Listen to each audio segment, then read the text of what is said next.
Good evening friends.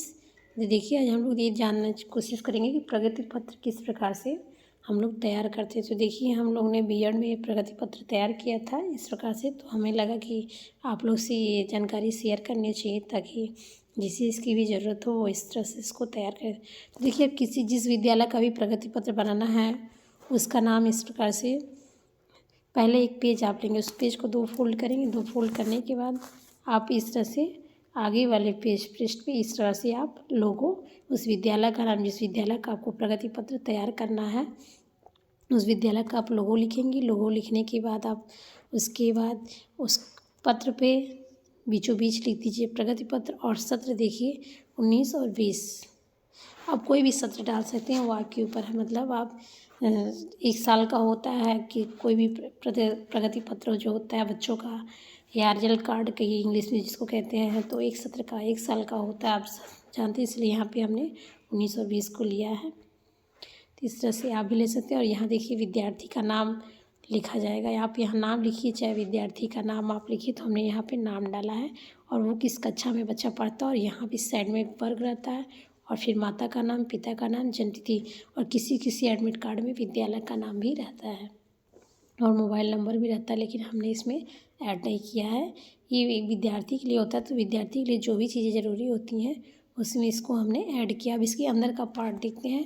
पीछे part तो आप उसमें बच्चों का अनुशासन में रहने के लिए आप लिख सकते हैं 8-10 पॉइंट, कि स्कूल में क्या उनको कैसे रहना चाहिए, क्या करना चाहिए, क्या नहीं करना चाहिए, उनको समय से स्कूल आना चाहिए, अपने समय पे डायरी मेंटेन करना चाहिए। मतलब इसके जस्ट पीछे, मतलब जो लास्ट पेज होता है उसके बाहरी पृष्ठ पर लिखा होता है बहुत सी स्कूलों के रिजल्ट कार्ड पे, लेकिन गवर्नमेंट पे भी लिखा रहता है। लेकिन अब वो आपके ऊपर है कि आप उसको फॉलो करते हैं नहीं करते हैं, ये बच्चे और गार्जियन पे निर्भर करता है।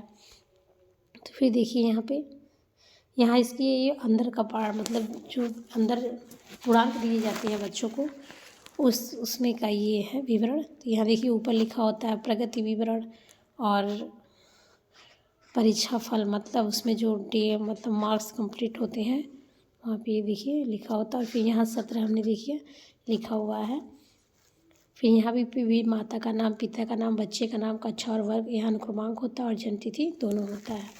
फिर यहाँ देखिए इस तरह से यहाँ पे क्रम वाइज विषय की संख्या को इंडिकेट किया जाता है। और फिर इसमें विषय को देखिए फिलअप किया है। तो हमने देखिए विषय में हिंदी, अंग्रेजी, गणित, विज्ञान, इतिहास, भूगोल, संस्कृत, कला, पुस्तक कला, गृह विज्ञान में कृषि विज्ञान, जैसे अब कहीं स्कूलों में बच्चों को गृह विज्ञान पढ़ाया जाता है और बच्चों को कृषि विज्ञान का अध्ययन कराया जाता है। और 10वें नंबर पे हमने पीटी रखी है। और फिर उसके बाद लास्ट में हम क्या किए हैं, योग को जनरेट किए, कि मतलब पूरे का पूर्णांक, यहाँ पे पूर्णांक लिया जाएगा और पूर्णांक पूरा कितना आएगा उसका योग यहाँ पे हम लिखेंगे। फिर यहाँ देखिए प्रथम सत्रीय परीक्षा दिया हुआ है, इस चीज़ को खास ध्यान रखिएगा। प्रथम सत्रीय परीक्षा, अर्धवार्षिक परीक्षा, द्वितीय सत्रीय परीक्षा और वार्षिक परीक्षा। मतलब इसका मतलब ये है, ये इसलिए लिखा गया प्रथम सत्र में जो परीक्षा, जैसे आप एक बार टेस्ट लेते हैं बच्चों का उस तरह से, और ये अर्धवार्षिक के लिए है, और ये फिर द्वितीय से, मतलब 2 सत्र परीक्षा होती है और एक अर्धवार्षिक परीक्षा होती है। इस प्रकार से आप बच्चों का रिजल्ट कार्ड तैयार करते हैं। तो इसमें देखिए प्रथम, फिर द्वितीय यहाँ, और फिर अगर 2 पेपर होता है तो प्रथम द्वितीय, अगर 1 पेपर होता है तो 1, और अगर इसमें प्रैक्टिकल है, जैसे अब विज्ञान में ले लीजिए, आप गृह विज्ञान में ले लीजिए, इस समय क्या होता है प्रैक्टिकल होता है, तो इसलिए यहाँ पे प्रायोगिक का भी योग डाला गया। और यहाँ सबसे लास्ट में योग डाला गया है। अगर प्रथम द्वितीय है 2 पेपर तो इसमें आप योग करके लिखेंगे और ये पूरा योग यहाँ पे नीचे आएगा।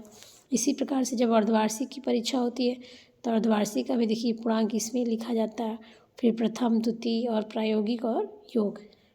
इस तरह के फिर द्वितीय सत्र परीक्षा का पूरा दिया गया और फिर वार्षिक परीक्षा का। फिर इस प्रकार से महायोग मतलब ये है कि प्रथम, द्वितीय और तृतीय सत्र तीनों की परीक्षाओं को लेकर के महायोग बनाया जाता है, उसी को महायोग हम कहते हैं। और महायोग बनाया जाता है तो उसमें देखा जाता है कि मतलब ये पूरा ऐड करने पे जितने भी हैं ये योग, प्रथम सत्र का, फिर अर्धवार्षिक का, फिर द्वितीय सत्र का, और फिर ये तीनों का योग जोड़ करके हम इसमें लिखते हैं और ये जो पूर्णांक है तीनों का जोड़ करके इसमें लिखते हैं। इस प्रकार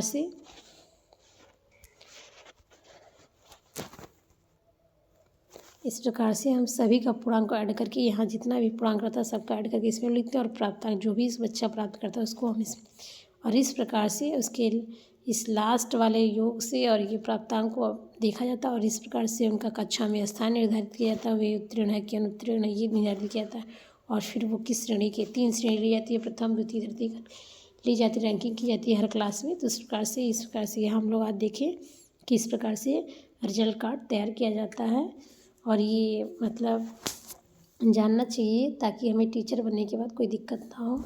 और फिर देखिए यहाँ पे विद्यार्थी के बारे में ये सब चीज़ लिखा जाता है कि विद्यार्थी का व्यवहार कैसा है, विद्यार्थी का